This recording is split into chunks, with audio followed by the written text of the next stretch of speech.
Hello?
Hello? Hello? Hello? I can't understand you. Try a different mic. Hello? Hello, can you hear me Hi, now? I hear you. Yes. All Yes, I right, can we'll hear try. you as well. All right, good. So we'll use this mic then. So the vote is to approve the minutes. So I need Greg and Mark to Yes, chime for in. Greg. Greg Balassi, yes. Yes. Mark Adams. All right, Yes. hopefully we'll be okay for the rest of this. Thank you. You guys sounded like Donald Duck. I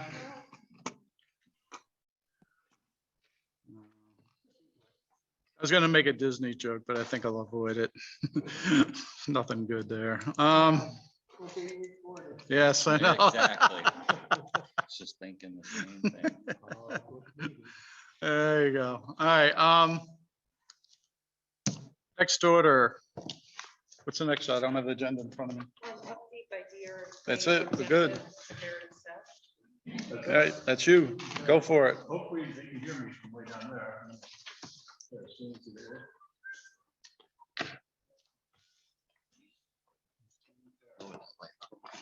Yep. I'm seeing your comments, so I'm seeing the slideshow. Yeah, I'm seeing the slideshow. Yeah. So you're sharing, you're good.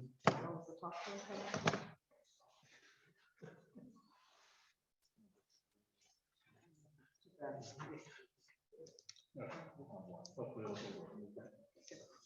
Okay, we've got a bunch of stuff to cover tonight, so I will move along. Just try to keep your voice up if you can, please. And we can go forward, however we want to go as we move through this. But four things that matter that kind of wrap this up from a whole bunch of material collection, just starting to put some shape to it. We've got the outreach and engagement sessions back, and we'll report on that. We'll report on the demographic forecast came back yesterday, so we've got that in. Had some educational programming work with Dr. Stringfellow and her staff, and then kind of taking that together and saying, where do we go with all of those pieces in place? So first on the outreach and grad, and I keep looking that way because it's not showing up on my screen, so I'm not being rude. I need to see what I'm saying. So we did 3 surveys, as we talked about, to the students, parents, and teachers. Students ended up with about 840 something replies, so a real good feedback from third grade to eighth, and that worked out quite well. The the parents and guardians are 204, and staff is about 225. So yeah, pretty good feedback on that. It was done completely online, completely anonymously. The outreach and connection was through the school. The administration and the hosting of it was through us. And so it was set up as a one answer per computer address, so you couldn't really game the system. And it was out for a 2-week period, which we find is about the length you need before people start to figure out that they can get a bit more information into it. The judge posed the same type of questions in different ways to each group. So we wanted to know how well they knew the buildings, what they thought of the buildings, how comfortable the buildings were, was it the proper area for education, did the site work well, and in the background of this, there's a couple of questions in each one that invite people to enter some further discussion. And that comes in a sortable Excel file. So you can sort that by school.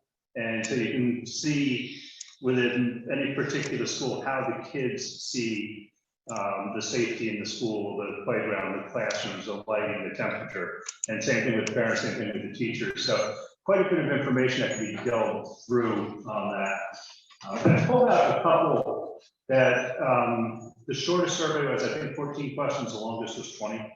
So there's a little bit of variation in there. Well, one was just how familiar is everybody with the building and grounds. And so the parents, about 32%, say that they are familiar to very familiar on a scale of 1 to 10. That's from 8 to 10, about 32% of the people fall in there, which means you got 68% of the people don't feel they know the buildings all that well. So that's telling us when we start to do some engagement, we need to get the picture of what these buildings are out in front of the people that are coming into the buildings. The teachers are up at 83%, which is what you hope for. They're in the building. So the 83% was a 4 and 5 at a scale of 1 to 5. So they're pretty comfortable with the buildings. And the kids were right up there. 50% report that they're familiar with the building. They know their way around it. They feel comfortable in the building.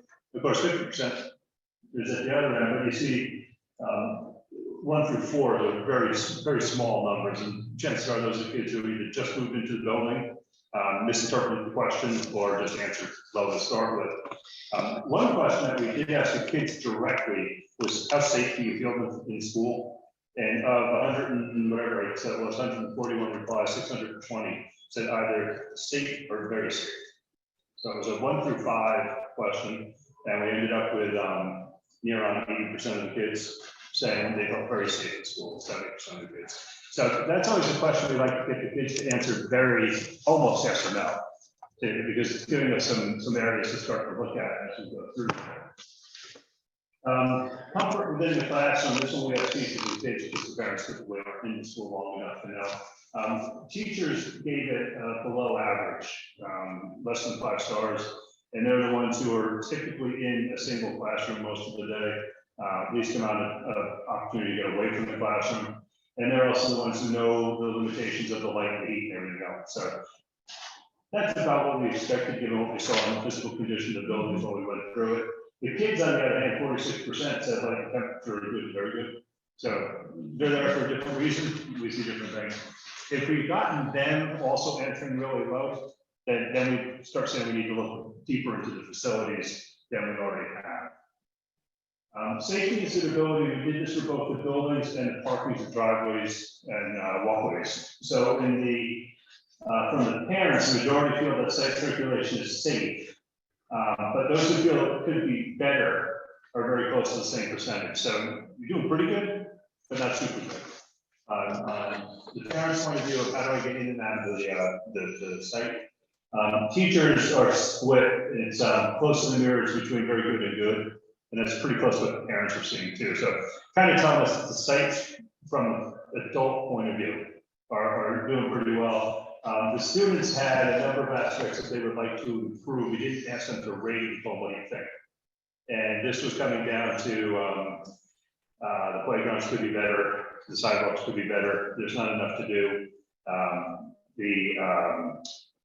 The fields need work. It's just, you see those type of comments, but you also saw a lot of comments from kids saying it's great just to get outside, just to get out of the building. So, and that's one of those where you can sort through by building, those 140 answers, and get a more granular look at what it is.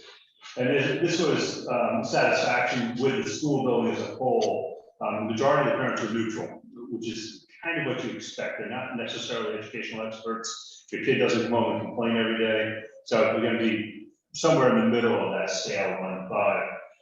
The teachers, the vast majority rate the buildings at 5 or better, only 38 give it an 8 and above, which is really what you want your schools to be from the people who are using them and teaching them. And then the kids, the same thing with the playgrounds, we got 841 responses to this, and this was the same thing. I feel safe in the classroom. What we saw here was a lot of identifying particular teachers or administrators. I feel really good in this classroom. We got quite a few answers that just what's the best part of school for teachers. So good feedback and good to see. So with those, we have them printed out for all the results. They come up to 3 or 4 pages a piece, and then the live Excel file in the background, which you can't print, it just takes forever. But that will be an addendum to the report. It kind of helps to guide us as to start to look at programming for fields and buildings, and how do you start to shape a building after this. So our next one, this and the section that follows, are going to take a little while to get through, because this is where we get into some more esoteric concepts about this. But demographics on the city in a forecast, so not a projection, but a forecast that looks at what's happening in birth rates, real estate sales, the whole 9 yards, is projecting that in long and short, the population of the city is not forecast to grow. Is forecast actually go down by about 100 people in the next 10 years. And that's due to these points. Your fertility rate, the number of live births in the city, is less than what it would take to replace all the people who are going out and moving or dying. So you're not creating enough new kids, and you're not having enough new kids to move back. Yeah, it's not a call to action. Well, You're gonna lose here. I did my share. So just to be clear, do you I mean got my, decrease by 100 student population? Population. Population, okay. Yeah, and I'll show that to you. It's, I think, 130 people. Yeah. Interestingly, the in-migration, which is number of people moving in, is highest at year 0 to 9, which is typical of an urban environment where people move to, but also 25 to 44, which is kind of an interesting demographic. We haven't seen that across the rest of the state when we work with urban. Typically 25 to 44 moving out. They graduated and they're leaving. What you're seeing there is 18 to 24 is moving. So they're getting done with high school, they're going off to college or career. But then you've got a reverse right at the end of that at 25. So typically we would expect to see 18 to 44 or 18 to 55 still moving out, and then above that moving back in. And here that's not happening. Your median age is going to increase, which means that you're going to have more and more older people and fewer and fewer younger people, which creates problems for housing for younger people with kids. And then home sales are going to be the dominant factor of population enrollment change. Because your population is getting older, there's fewer people selling their homes or staying put. And without adequate senior community type of housing for people to get out of the house into a 55 and older or 65 and older complex, those houses stay in the family for much longer. And those are the places that people can afford to buy and move into with kids.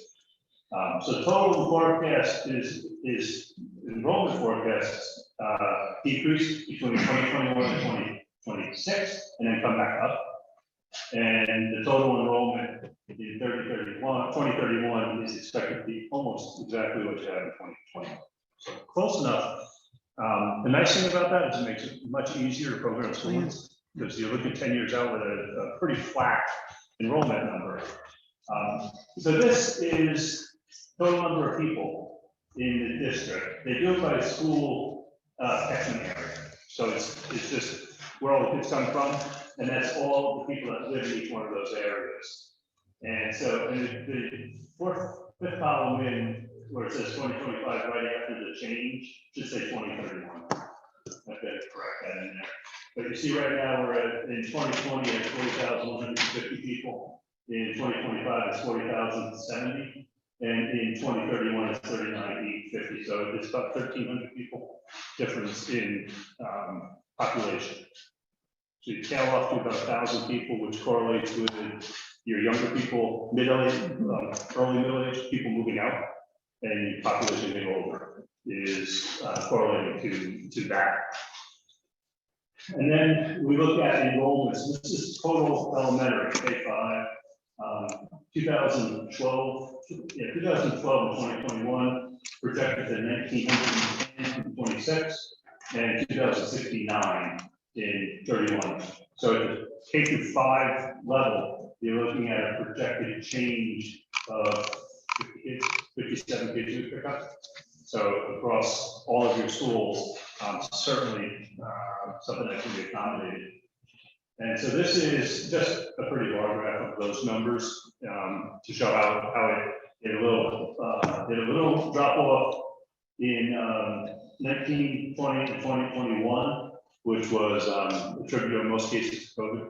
And then you see it'll flatten out because you're not getting a lot of those kids back. That was one of the reasons why we wanted to wait till October of this year to get the current enrollment to see if that was recovering at all. And then this is your 6 through 8 enrollment. So everything in gold are numbers that we know already. And then in the blue is your elementary school kids moving into middle school. So you're picking up a few kids there, spikes out 3 years out, and then it starts to tail down and always a little bit. And then this is the district as a whole. Still pretty So low. sorry, just under 4,000 kids, is it 4,000 kids, and ending up at 3,700 or so. So about 2,000 at the elementary school, pre-K through 5, and that's 1,200, 1,300 at the 6, 7, 8. So this actually really does make life easy for us later on. Now, I'll show you these maps a couple of different times because we're going to generate a lot of the foundation of what we'll start talking about in terms of how do you shape the district going forward. So this is your current attendance boundaries based on the data that was given to our demographers as to where kids live. We don't have, obviously don't have names.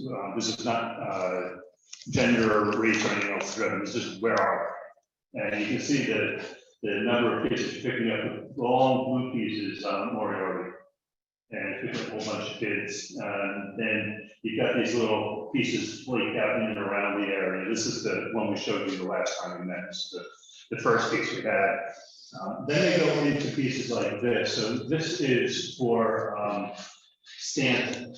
So what you've got there is the pink is Stanton, and there's a pink piece over to the right of the red. So the areas of red are where you're getting the most kids from in that school. So that's your densest residential population that goes to a particular school. And then it goes out, and when it gets out to white, that's your thinnest residential population in the school. So what we're looking at here is you're taking a whole bunch of kids from the east side of downtown and pulling them across the river to Stanton. And then you're picking up that neighborhood that runs just south of Route 2 coming through the city and moving them that way. So we have these for each one of the schools, and it helps us as we go forward to how much we rearrange this. So this is veterans. And you see what we're doing here is we're taking kids from the other side of veterans, moving them through the catchment area to go to Stanton. And then we're taking that whole downtown section and taking it down to veterans. So, and this is actually fairly typical as cities evolve and the districts evolve. And you're trying to balance out the number of kids in the school and the socioeconomic issues and ethnic issues. You start to see this quite frequently And when we put up the entire map, it just, there's these little pockets and they all keep crossing over one another. And so this gives you a lot of place from which to talk. And these are the two middle schools. And once again, they actually almost match one another in terms of where their populations are coming from, which makes sense because you've got two, and it's pretty much an open enrollment for those two schools. But it's telling us that as you look for what else you might need to do, you've got the downtown area, and then you've got the area up near Wakonic, which is the little blob right above the downtown on the right. And that is telling us quite a bit of what we need to do as we start to look at programming and where you might do buildings in the future. This was educational programming. We had a nice talk with Dr. Stringfellow, Matt, and Bob on the 21st.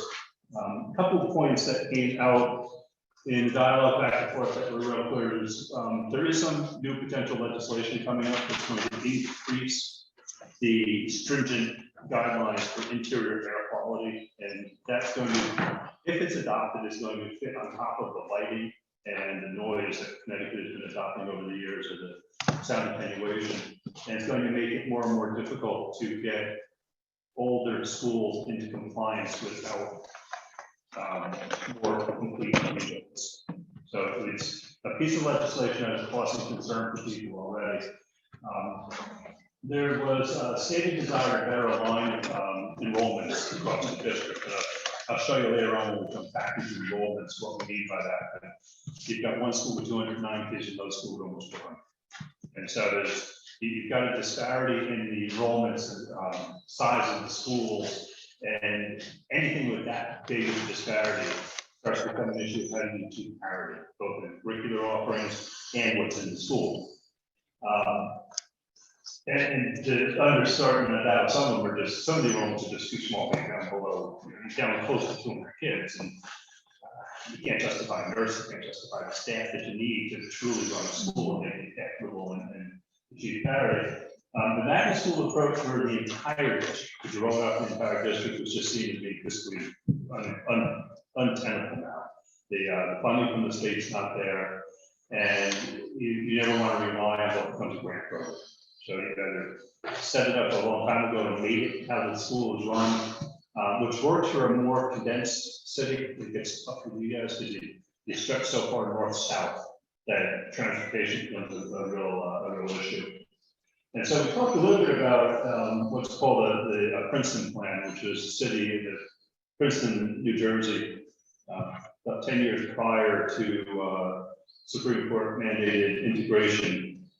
We did their entire school district what was called a white school and black school, and they took those and they made grades 1 through 3 went to one of them, grades 4 through 8 or whatever it was went to the other one thing on the middle school, and that was their way of addressing equality throughout without anything fancy.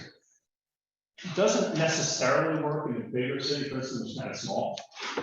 So it eliminates the use of geographic location to determine which school you go to, which when you get up above 1 or 2 schools, starts to worry you a bit, because now you're saying kids can go anywhere.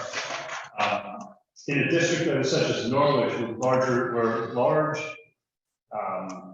land area or physical attributes like think 395, think the river, think the railroad tracks, anything where you don't necessarily want to put kids over it day after day, you start to look at doing small pieces of it. So you take a school and you make it what you have now, K through 5 or pre-K through 5.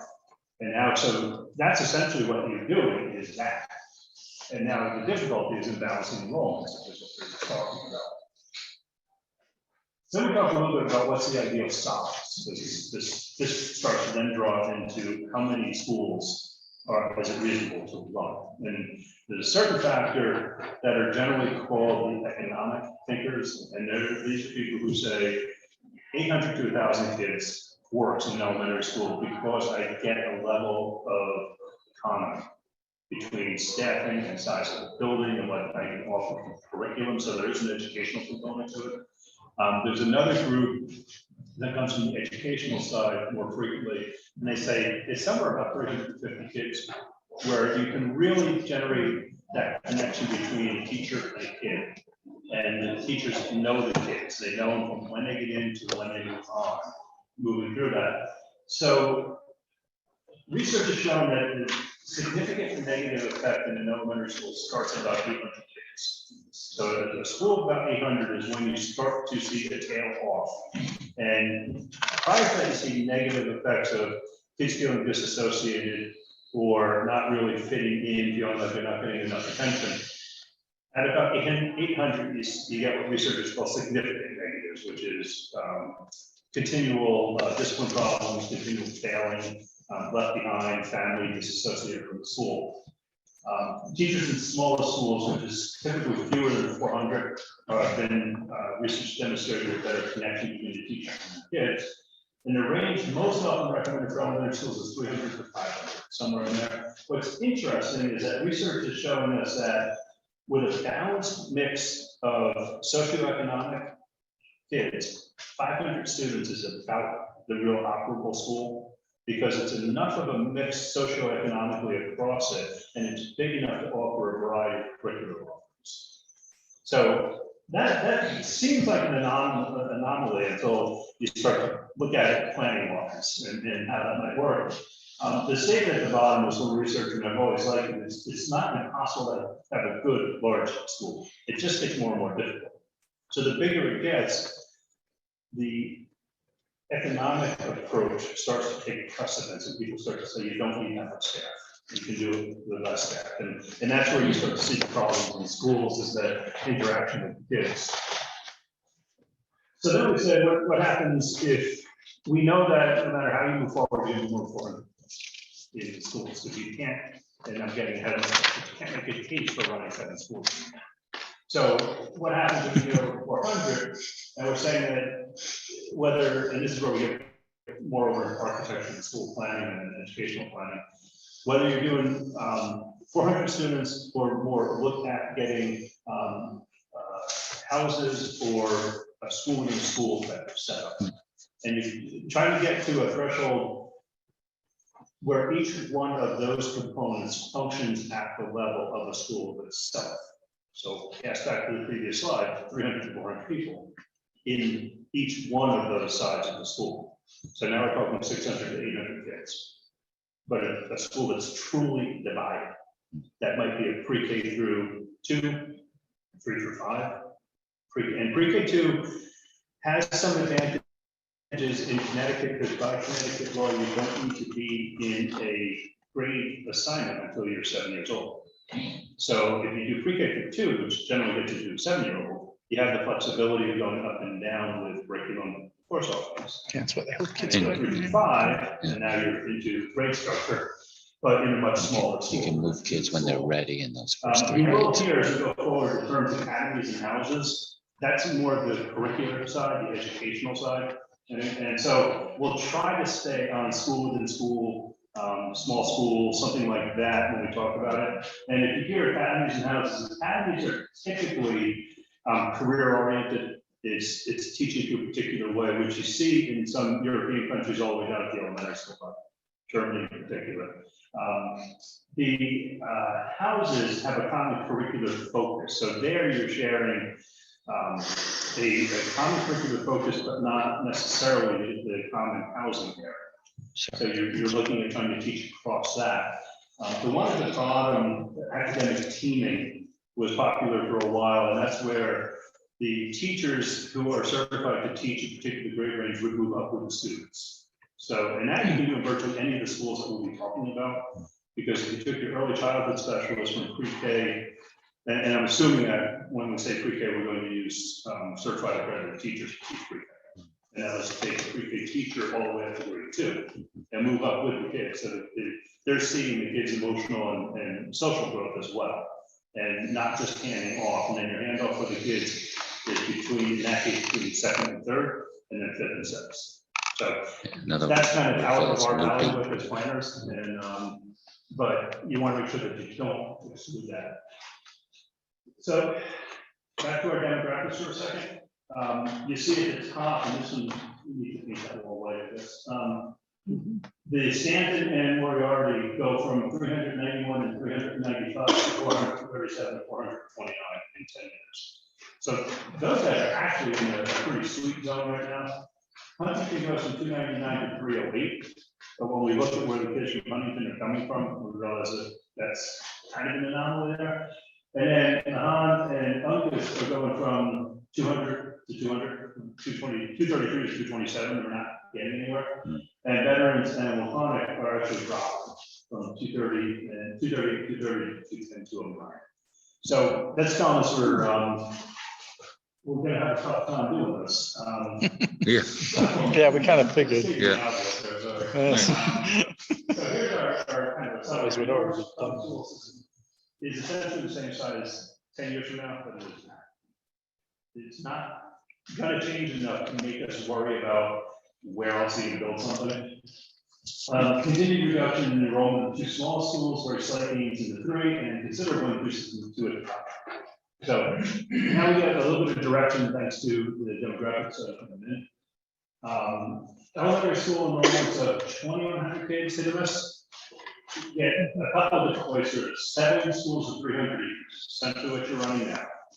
But you can't get to 300 on your more far-flung schools. You're already pulling kids across neighborhoods. You have to completely redistrict the town and end up with transportation that would probably be still crossing to get to schools that still need work. So you have to now start factoring in all the stuff we're talking about the condition of buildings, which you already know. And then what do you do with all these kids to try to get these things balanced? And then that's a commitment to 300 student schools.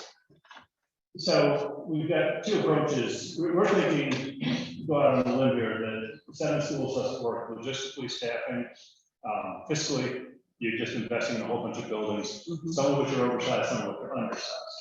So 2 approaches stand out for us for discussion. One is to do 4 schools at 550 to 600. That's the lowest side of the school within the school. The other one is 3 schools at 700, which is right in the sweet spot of 350 kids, 80,000 houses. So that becomes an interesting point of discussion in terms of how might that benefit us moving forward.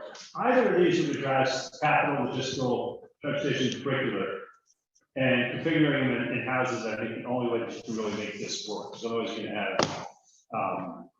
you're going to go from essentially fairly nicely sized schools to very big schools, and you're going to have to bring the parents and the staff and the kids along with you on that. So making the very deliberate step into houses lets you address those issues.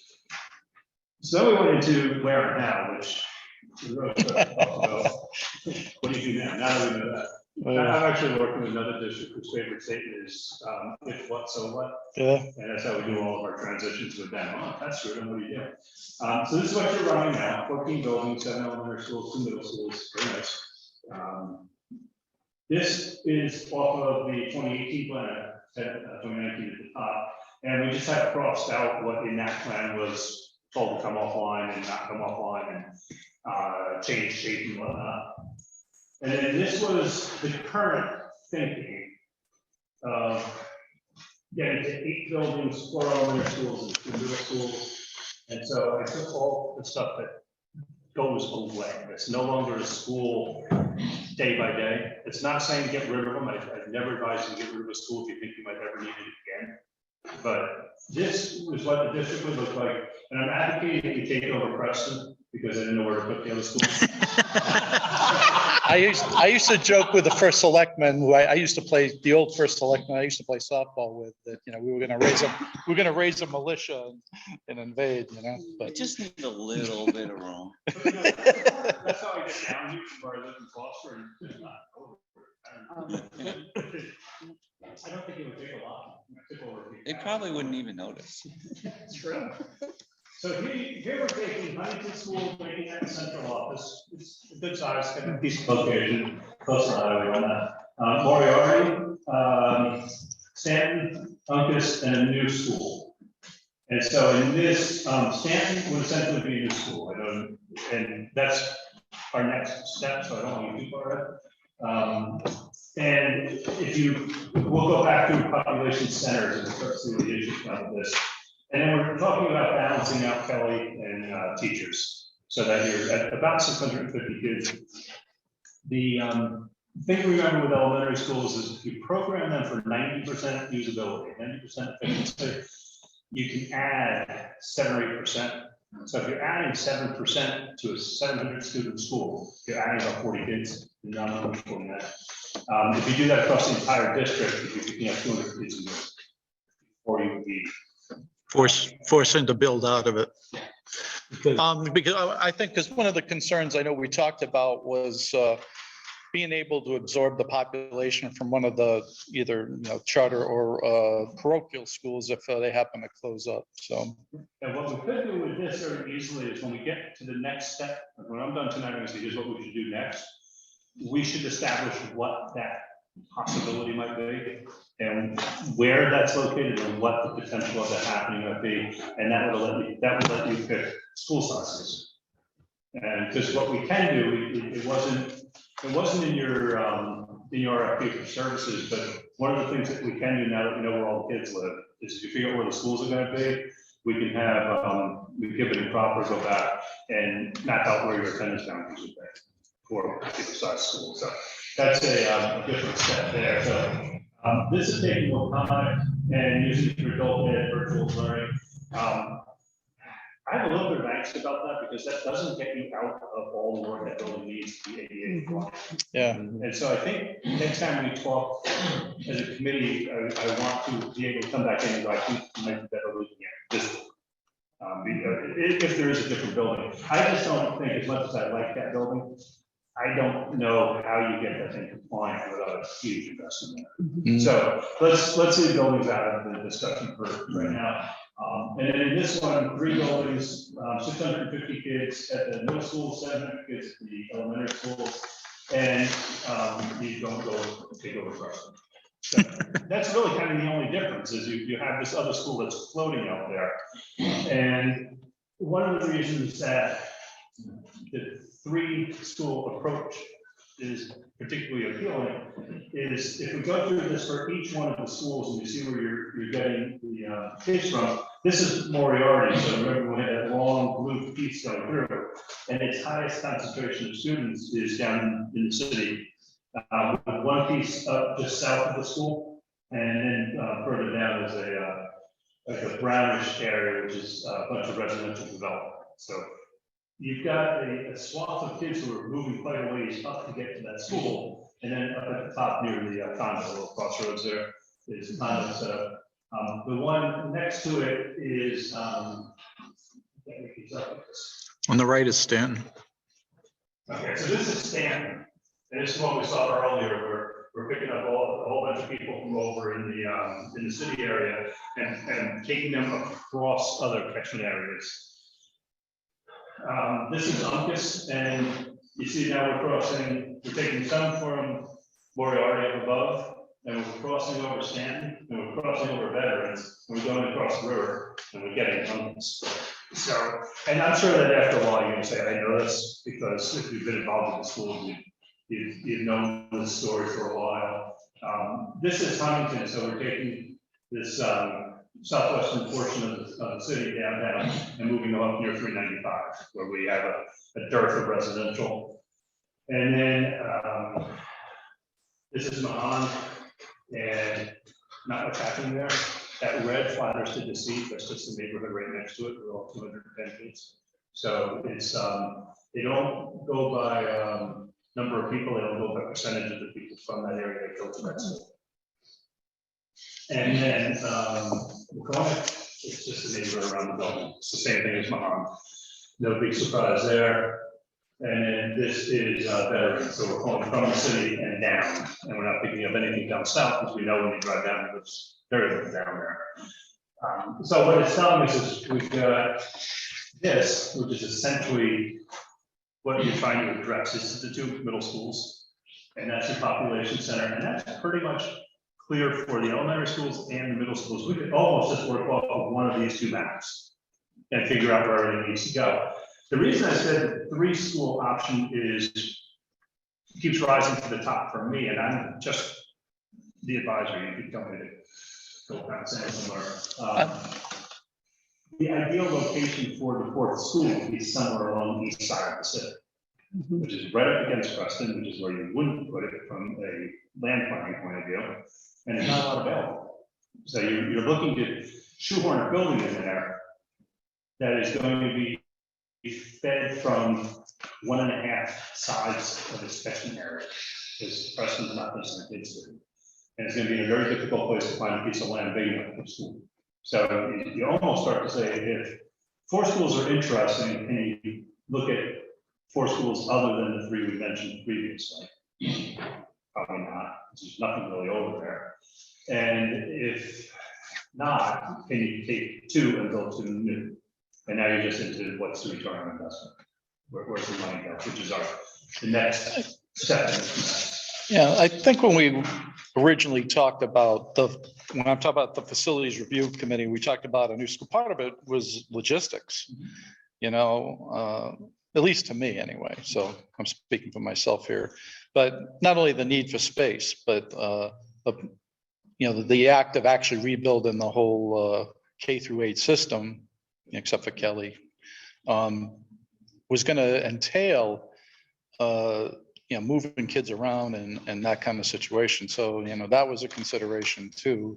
Besides the fact of some of the things you've obviously already touched on, you know, we thought maybe the 4 school with a new build made sense. But, you know, at this point, I think we have to be open to the possibilities, because obviously there are some issues there, you know. I mean, the problem is we're maxed out on space now. So while you're renovating the school, what do you do with the students who are currently in those classrooms? We have no place to put them while the school is being renovated. So it makes the most sense to build a new school and then move the kids out of that one school that you're going to renovate into the new school. There may be other options though, because depending on the type of nature renovations and where you start, you may be able to expand and renovate a property. And then like we did at Kelly, we built the new wing at Kelly. We built the new wing at Kelly first, and then we rotated kids into there, and we could do the same thing with the renovation. So. And also, what I would caution is let's not jump there. Yeah, we're getting too far ahead here. Yeah, okay. That's Gotcha. our actual next step. All right, good. So just, we had talked about the Greenville site, which is on the east side of town. Just have you looked at that as you Not can? yet. What we wanted to do is come in tonight, run through this, and I'm almost done. It's a tough site. And then say, what do we know? And what are our worries with either one of these options? Because then we can spend some time overlaying your existing building programs with a model program. And then look at logistics for how do you get swing space. The swing space is always the killer because the state won't participate in it. So the minute you start saying, I'm going to put up modular classrooms, you're paying for it. And so the more you can avoid that, the happier everybody is. And so I think these are just a couple of things to get people, if you're not familiar with how it's small towns, think about school just as a neighborhood, the classroom, PE office, cafeteria, library, et cetera. And then a couple of different ways to do it, either sharing corridors, sharing enough where you enter the building, having a core with houses off to the side. So these are all just trying to get our vocabulary going as we move forward. And some examples of pieces that have been built. Franklin's a K8, Bristol's a K8, and those work on either sharing a core or sharing an entry point. So Bristol, you can actually go out towards just, actually Franklin, that's probably as far away as Bristol is from here, but in Bristol, everybody walks in, K-8 walks into one entryway. Middle school goes left, elementary school goes right, and then they share different pieces of the building as the day goes along with scheduling. But that work kids. Bedford K2 is I'll show you a plan of that, and South Windsor Pre-K5 has shares a site with 2 other schools, so they're all independent schools on one site. And this is, that's for K2, so the little houses at the top would be pre-K K1 or pre-K K1 and 2, depends on if we're doing pre-K full-time and all-day program. And then to increase this, to put 3 and 5, you take a similar classroom model, put it on the other piece, and you would share the gym and perhaps cafeteria. Depending on the educational philosophy, some districts will look for a small gross motor skills, 3,000 square feet or so for the pre-K through 1, pre-K through 2. It's big enough for them to play basketball in and ride a tricycle, and they're not going to run over or sharing with the bigger kids. There's also some districts, when I worked with Dr. Collins in Waterford, was big on dining together from kindergarten. And so you got out of the classroom, you went and you sat down and ate at a table with your classmates. And that is a concept that if you adopt it here, might drive the building program a little bit. So we need to kind of get into some of that thinking, because it doesn't necessarily participate in all of those options. So it becomes a drive from the city's point of view of what do you feel is important. So here's where I'm at right now. Here's where we're at. Chief Daly called me back. I missed his call. He missed mine. We're going to play phone tag for a little while. I want to get his insight, his opinions. Agree on grade configuration pre-K 5, 6, 8. I don't think there's anyone saying we want to go to pre-K. So that's a given. Pre-K and K full day. I asked that of Dr. Stringfellow's office. Haven't got back yet what the thinking is. It will only drive the number of classrooms if we go full-time. So if you offer it full-time across the district, it will drive the number of classrooms. You'll essentially double your kindergarten classrooms. If you do it half day, you won't see an increase in the number of classrooms under the state's allowance programs. I think, and very many of us in this realm think that pre-K is going to become mandatory somewhere along the line and not too far out. That was a thought. So if you're not building for it, at least plan for it. How many additional classrooms is it?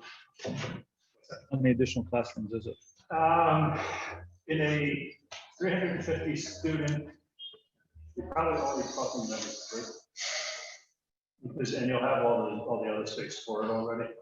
Some of the 3 classrooms. So you might be looking at 3,600, 4,000 square feet additional space. And the upshot of it is that you've got a place for kids with certified teachers, and it's not a daycare, it's truly school, and you're just starting it 1 year younger. We agree on the number of elementary schools to study. This is really, for me, down to the 3 or 4. And you can just say, yep, study both, that's fine. There needs some kind of direction on that one, and I think if you were asking me, I'd say let's study both, because that'll get us into studying any available land. And then agree on a building program, and this gets to be interesting. Typically, people look at OSCGR, the state grant program, and say we have to build that. That's not entirely true. They're funding this. That's what they will fund. Right. So if you talk about pre-K, I want pre-K, and you want to pay for pre-K, build it. So we can work very easily back to the OSCGR program. And what we've done is room takeoff on all of your buildings, so we know what rooms are there. We overlay that with the OSCGR program. So what you're missing in this building is this. What you have that they don't have is this, and this is what you recognize. So I think it would be wise to just use OSCGR. That's the state guideline. That's what everyone's going to look to. The one that follows is MSBA, it's Mass School Building Authority. They are probably a little bit ahead of OSCGR's guidelines, because in Massachusetts, the State Department of Elementary and Special Ed has to weigh in on buildings before the state can fund them. In Connecticut, they don't have to. So you tend to get more of a monetary push on building design rather than an educational push. So if we use OSCGR, agree on a site program, and this really comes down to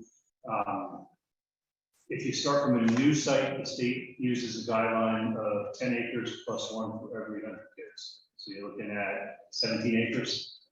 And that would then be factored in with parking, playfields, playgrounds for ages 2 through 5 and 5 through 12, and all the pieces that go with that.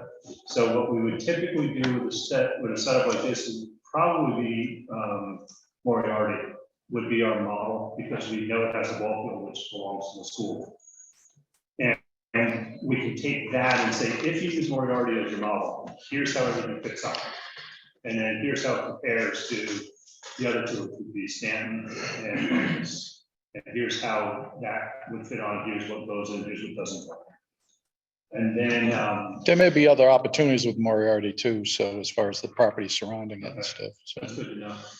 I think we would be wise to start with what fits in the property line, and then with what doesn't.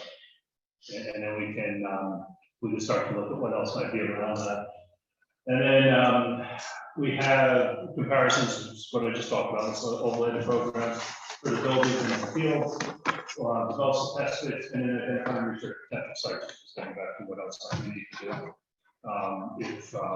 If any of the identified buildings don't work, what's another building we're going to go to that would address the logistical and travel problems? Or if 4 schools is more appealing for whatever reason, where does that 4th school go? So that's what I got for tonight. What do we want to do in the 29th?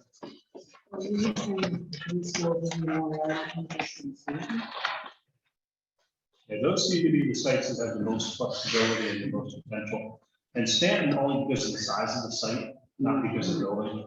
And I really want to get in, if we're all agreeing that that's one to look at, then we need to look at the wetlands and any limitations on the east side of that property and to see what might be done there. But it looks like there's going to be some wetland of course running through there. Yeah, there's a water course through there. Yeah, it's And then it's bony beyond that.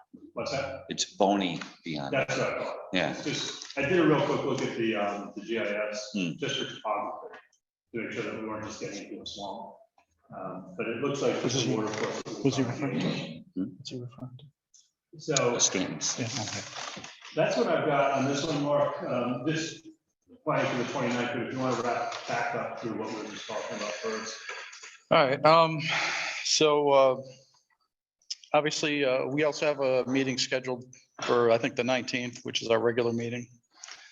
So we'll have some time to digest this, but so the next piece on the agenda is a discussion regarding this piece. And basically, I think at this point, I think by suggestion and I think some level of common sense, if that counts here, that we should ask them to research the 3 and 4 possibilities.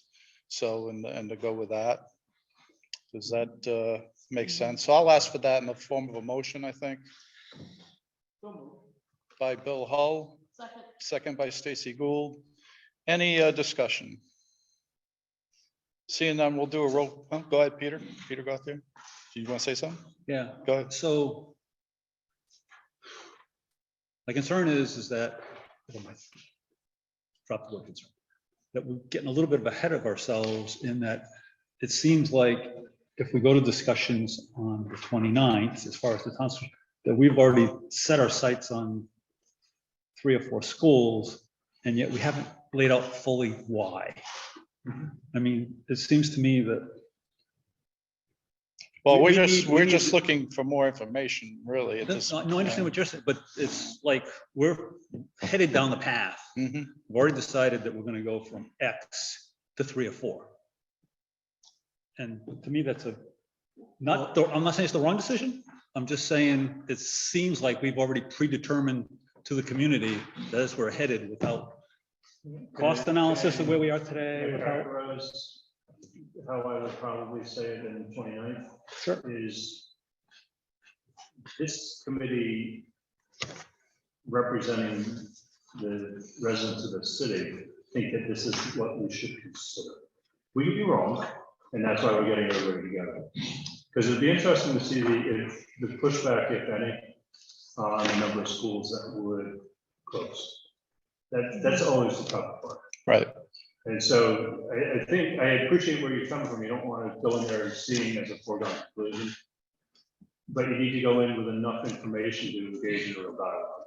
And this was where I wanted to be when we got to April, was this, to be able to put it out on boards. And each one of these little sections we just did would be a talking point, along with this next step that we should have by the 19th of where might these go and what might they look like. And then you would have 4 discussion points with the public. And you take people around, and go, here's what's happening demographically, here's what's happening in education, here's where your population is, and here's how you can address these buildings. What do you think? What if the public? Well, the condition- They want to go to northern schools. The other part is the condition of the present condition of the school system. And that's really the big, honestly, that's the big driver here. If we didn't have condition issues with the schools, I mean, that they hadn't basically they've outlived their usefulness, we wouldn't be sitting here right now, because we certainly wouldn't want to spend the money. We don't have any desire to do that. But the fact of the matter is, if we don't do that, if we don't engage in a program like this, we'll be stuck with a significant amount of capital expenditures out of our own pockets over the course of the next 10 to 20 years. And then wind up with buildings that are still going to be behind this time. So it's it's kind of a different. And it's somewhat cost prohibitive to think that we're going to renovate 7 schools. Yeah, obviously. Yeah. But to that point is, if you had it down, and this is kind of what was that last meeting, which was from my hand. Here's the 5 big hitters, the 3 big hitters, and really to go redo the school. Redo the school. It's gonna cost about this much, and it's gonna take about this long, and to walk through that. So if we had those, I guess, 7, 9 pieces of information as to where we're starting, as to why we're backtracking in this, something like that would help. Yeah, I think your whole argument about the programming and the fact that when you have schools that are less than X number of students, that you start to minimize what you're providing, that's another argument. It is hard, so. Yeah, people perceive that the smaller the school is, the more attention my kid gets. What they don't understand is, as the school gets smaller, the district can't afford the staff or the curricular offerings. So again, if we had those arguments Well, with some I think on I paper. think that what we should do, what we should plan to do on the 19th is look at the overlay of the OSCDR program for 550 and 700 kids on each one of the buildings. And say, if you were to work with each one of these buildings, and in that case, Mahomet's going to show pretty well, until you look at where population is and how you can get in and out of that building. Yeah, So that's when forget that. Yeah, this starts to become three-dimensional chess, Yeah. but you need to answer all those questions. So if we take a program for 550 kids and overlay it on Mahomet, the building fits pretty well. And it's got room to expand to fit what it needs. It doesn't have room for all the outdoor amenities that the elementary school should have. Right. And it's in a less than desirable location for the number of kids that you have to get. Because if you took that from whatever it is now, 210, 230 to 550, that's a whole load of kids you got to move that direction. That's all you don't know. Increase Starbucks business, maybe? I don't know. So I think to address your concern, I share it. We would be well to develop a program for each one of the existing buildings and show how it overlays and what would be needed. And then as part of that discussion with the public, be able to say demographically, here's where kids are. And that's where that building is. And you got to get all these kids over there. Yeah, which is still kind of an esoteric subject for a lot of people to grasp. So you need to have people like you guys who live here going, how difficult it is to get from here to there in the morning. That's where the committees get to be really useful in some engagement sessions, because you can talk about what it's like to drive from one side of town to the other. Right, and And it's real to us, right? Yeah. I mean, there's some, obviously there's a lot of places that are easier to get in and out of than others, so. But I mean, the whole driver there, with Mahan specifically, that's the major point. I mean, I think there's a public safety aspect there also. But it's and there's the obvious case where the site is value as commercial property too. So there's something there also. It certainly is it has to be a discussion point when you look at what you're going to be looking at for renovating and expanding buildings. And so if you're looking at building 3 or 4 buildings essentially as new, there's going to be a pretty finite costs that can be assigned to that in terms of a rough order of magnitude of saying it's going to be about X number of dollars. And if you could then say by taking this building, this building, this building offline and selling the land, since the city has the ability, since the city's owning it, you have the ability to, you may have the ability, I shouldn't presume that, but a lot of cities have the ability to direct money from property sale to a project or to a debt reduction for a project. So that would be something that you would need to know before you set it publicly in earnest. Most towns can't do that. It has to go back to the general fund. And then it takes a step to move over. A lot of cities are set up so that it can be assigned to sales list and offset that. So that would be something that would be worth knowing as well.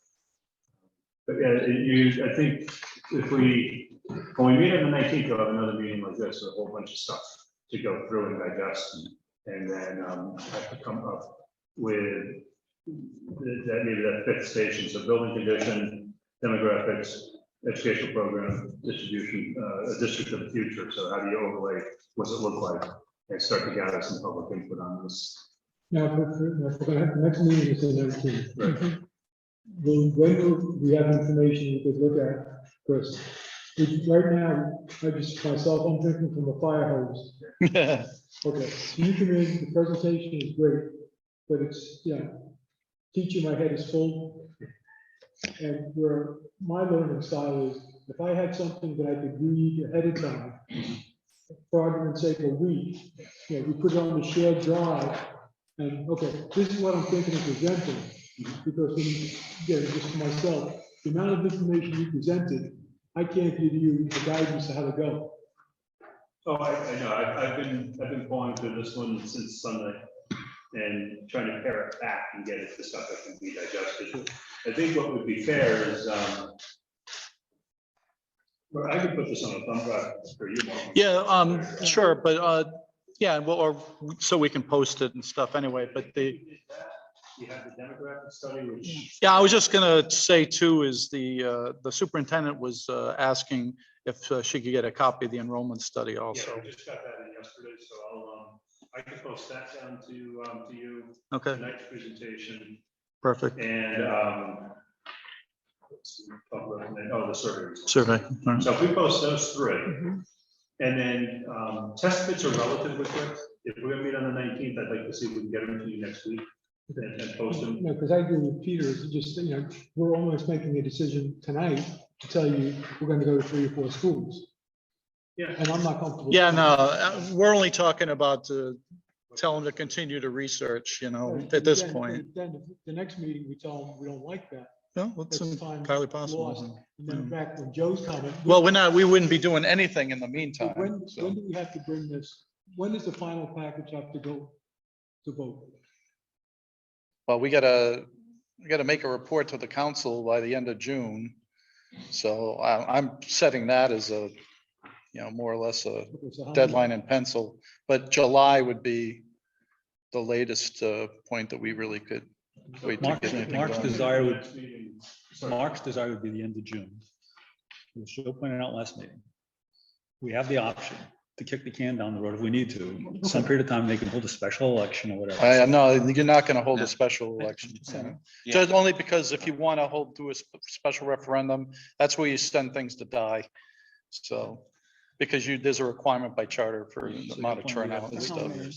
You'd have to wait till the year next year. So to keep it going, we'll come back next time. with the test- if we can at all, if we can, With a we should. program that fits and is If we overlaid can. over all 7 schools. And then we can have a discussion of the site and the building at each of the 7 schools with a program for 4 schools or 3. Because all we need is what we want to test fit. So if you wanted to go, here's another one. You could do a program for 300 kids. But what would happen if you were to just balance enrollment in all of your schools? And look at it, and that's actually a first article. So if we did a program for 300 kids and overlaid it over each one of the schools, then that would be the approach that would bring your physical stock up to parity.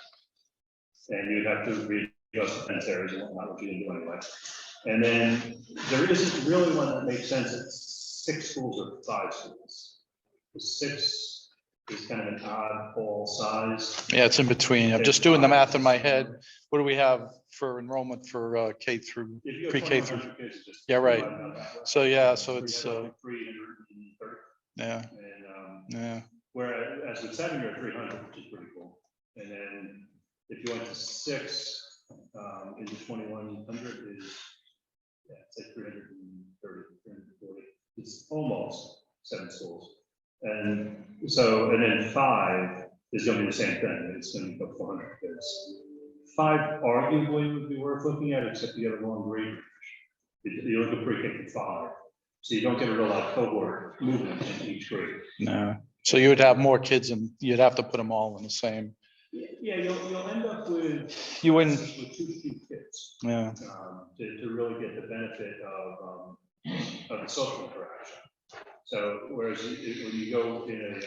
One thing in the economies of scale too, having the 2 core, concept, I kind of like that, I think is for, Yeah, that's always the way to look at it, from an economic point of view and educational. Point Yeah, of view. for both. Find a happy medium, Yeah. and all the researchers will tell you from either side of that, you've got to look at it from the point of view of what's happening with the demographic in your district. Mhm. Because there are things like that 500 student school works well, seems to turn the best results in a very diverse population. And so that unfortunately doesn't really work for us in many of the building layouts that we're working with. So if we were to do an overlay and then just bring your physical building stock up to 300 kids each, that'll give you a run of what you have to do each building. And then 3 buildings at 700 and 4 buildings at 550. And then it's actually fairly easy to go from there to 5 buildings at 400.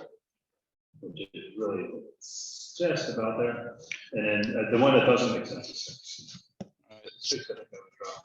But I think we could run 3, 4, 5, and 7 pretty easily. Just overwhelm me with what ifs. I don't know if see, that's so- another one. I think, Well, there's a rub right there, because there's a sweet spot. And there's also some baggage attached to this from the last time we went through this iteration, where there were too many options, it was too vague, there Right. wasn't anything concrete, and the residents and the parents went out of their minds, and it went down in flames. So that really goes back to the first thing that Pete said, is like that sweet spot of that comfort level sweet spot, where you have to show that the committee has made progress, but no real final decisions have been made yet. That's why you're looking for that input from the community to help push toward a final decision. so I'll look for suggestion. Let's go back to the motion. So we just, so say 3, do we want to say 3, 4, and 5 then? Or 3, 4, and 6? 7, 4, and 3? I think that goes the best way to move forward with the public. 7, 4, and 3? Okay. I think actually that kind of makes sense, yeah. So then the motion and the second was who, Stacy, right? So you'll second that? Okay, good. Any further discussion on the amended motion? All right, then we'll vote by roll call. We do the Zoom folks here. Mark Adams, you want to unmute? Yes, Yes? yes, vote for yes. Thank you. Greg Palazzi, Yes. thank you. Peter Gauthier. Yes. Mark Kulos. Yes. Cindy, Yes. did you say yes, Cindy? Okay. Stacy, Yes. Yes. Peter, Christine, Yes. Joe Yes. DeLucia, Mark Betancourt is a yes. We're unanimous. Oh. Oh, I'm not voting. I have something on the next thing. Okay. All right, so that's where we'll go there. Can I make? Is there anything else? Go. Yeah, I see there's like 3 or 4 major themes that are in conflict here. One, you have the demographic data, which is a 10-year projection. And you really can't go beyond that because it gets highly inaccurate.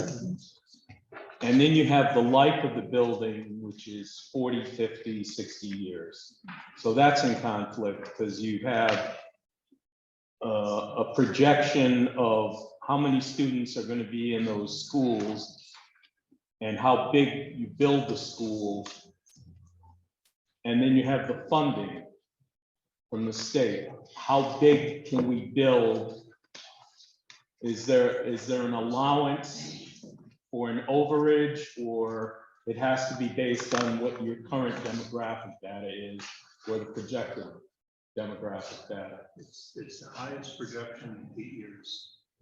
8 years from today. is what you would need.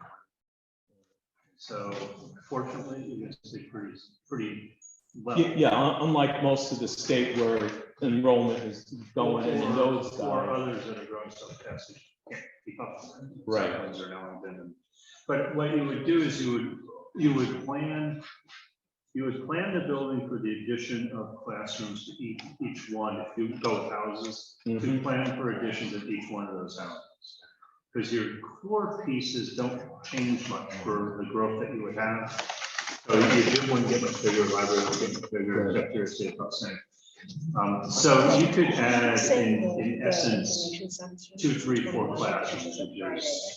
Use 20 kids a classroom. So you could add like another wing. Yeah, it would be another pod of classroom. Because it's a good 8 or 10 year construction schedule to get us to completion.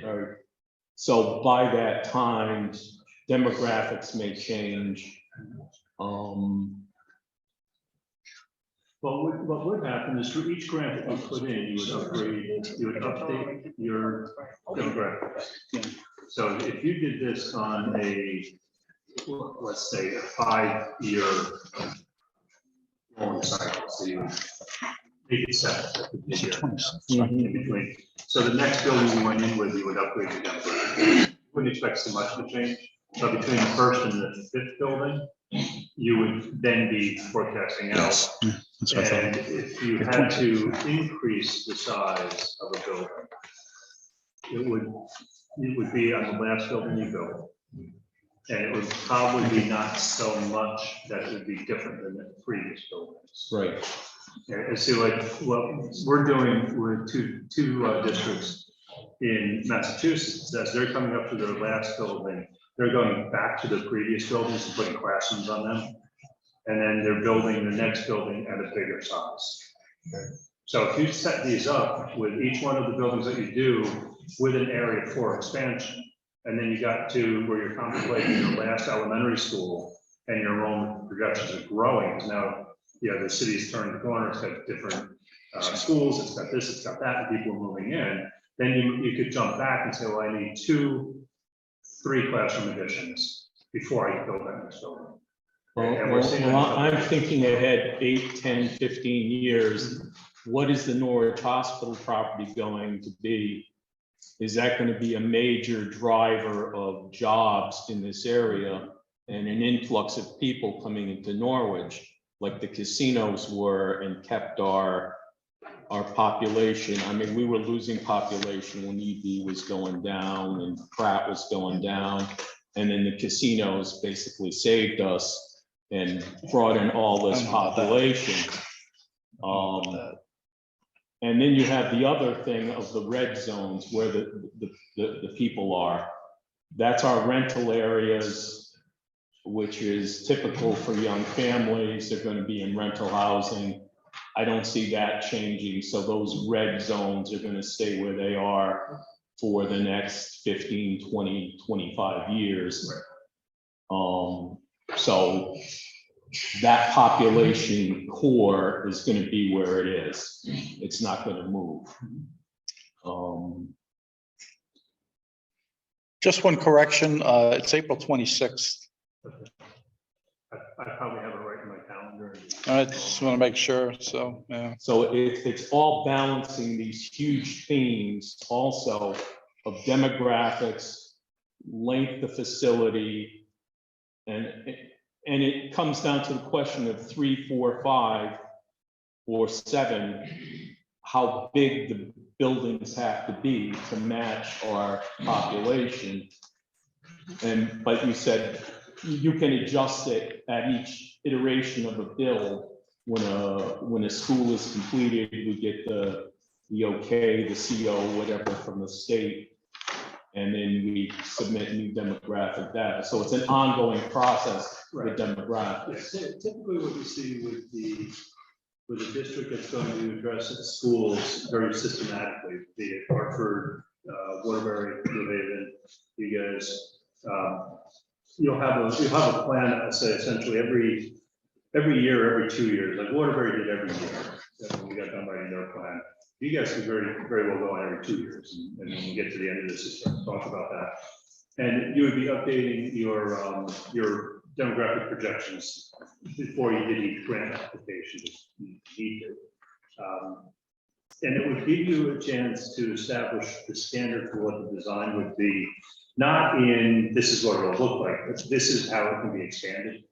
This is what the design has to show. So the site and the building have to be able to let you put this many new questions. And if you could build in, and there's no reason why you can't, build in a 10 or 15% capacity increase in each one of your buildings, then you're talking 10 to 15% capacity across your entire district. So you're talking 200 to 300 kids. And typically a single family house nowadays is bringing about 0.58 kids. So for every 2 houses, it goes to 1 new kid. And so you need a big development to make a difference in the neighborhood. And as you said, I wouldn't expect those maps to change much in terms of where your population is coming from. It's well established as a rental area that's going to drive your population. And if you were to be descended upon by waterfront development or something, it's essentially empty nesters that are moving in and developing maybe 0.19 kids per housing. So I think your concern is well stated. The answer is in building and anticipating the need for expansion, but not building it. Planning it in, anticipating it, but not taking that cost on yourselves. Because the state will say to you, if this is your master plan of going with X number of new schools, each one of those schools is going to be this size. This is how much we participate in that. If you then say, well, I want to build it bigger than that, then fine. Here's the level that we're participating in. It's kind of like what we did with the Kelly Auditorium. You know, we decided we wanted a larger auditorium. They only pay for like half the student population. And we went basically double that, and we had to pick up the cost difference, you know. Yeah, well, my concern, I mean, you don't obviously want to overbuild and have, unused space. And you don't want to underbuild either, which is kind of the situation we find ourselves in now. I mean, there's no place to put anybody. And we also have another factor. I mean, we have a lot of ELA students, English learners, and we have a lot of special ed needs, children in our district, which are highly unusual from our surrounding towns. So we have to have space for those programs, but that all goes into the design and the programming aspect more than the actual demographics, number of students. Right. But you do need specialized classrooms or smaller classrooms, which adds to the footprint of the building. Right, it's anticipated in the state guidelines. Yeah. So that's the good part about where the state has come in the last couple of iterations of their guidelines, is they now recognize toilets in pre-K and first grade, which before you had to go wait for. There's special ed allowances have really gone up. So when you overlay this, when you see the overlay of an OCTR program over your existing schools, all those areas that you were talking about are going to come out as missing. And because your schools just weren't for that population or that approach. So I think the other thing that makes it a little bit more comforting at the end is you try to do the timeline that if you bring the school online, then you can consider closing this building. If you bring the school online, it doesn't mean you have to. It just means that you now have. And so you can make decisions as you go along the way of, we built this new school, we can consolidate 2, we can close one of those, and we'll keep the other. and that can be swing space, or they both can be swing space. So there's a couple pieces at the end that try to get around to talking directly to how do you make the step. And then if population starts growing, you just want to close the school. Right. So you have that space. So, yeah, all good questions and quantify concerns that need to be addressed before you take the plan and so on. And then something special to be added, like, say, a swimming pool, which would benefit both the schools and the community. Now, is that something similar to like the auditorium that was built at Kelly? We would pretty much have to take that cost on ourselves, or would the state offer any kind of reimbursement? The state does have a reimbursement for swimming pool. I'd have to see if we can pull that into a middle school grade configuration. And if you can, then you're looking at teachers, that's what needs some work. And that would be an interesting group, because I know that desire was expressed by Parks and Rec. Not quite as strongly as desire for fields, but no, when we talked about building programs, we said, what would it cost to put that on there? And what's the potential reimbursement of it? That's something, I don't know if you would be able to put that in Yeah, for our next meeting or not. we'll run the program for the elementary, for the middle schools as well, Right. to see what teachers would need to balance out at 650 with Kelly. Sorry, Kelly would be bigger than it needs to be for 650, and teachers will be smaller. Yeah. And they have to balance us to that. Yeah. Anything, Other programs that we could move that are housed like at, on Hickory Street from that building into, Kelly. the old transition academy yeah. house, you know. All right. All right. Is there anyone with anything else you want to bring up at this point? As far as this report goes, because we are in a special meeting and really this report's the only thing we can address. Anybody else? So next meeting, are you gonna, what we're gonna review is what we're gonna have for the pitch on the 26th?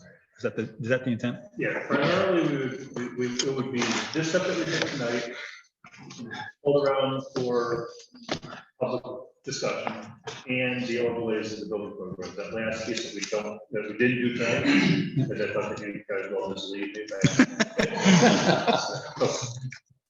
So I will get this, the demographic report and the surveys over to Marshall to be posted. We'll do The enrollment. Yeah. Enrollment, yeah.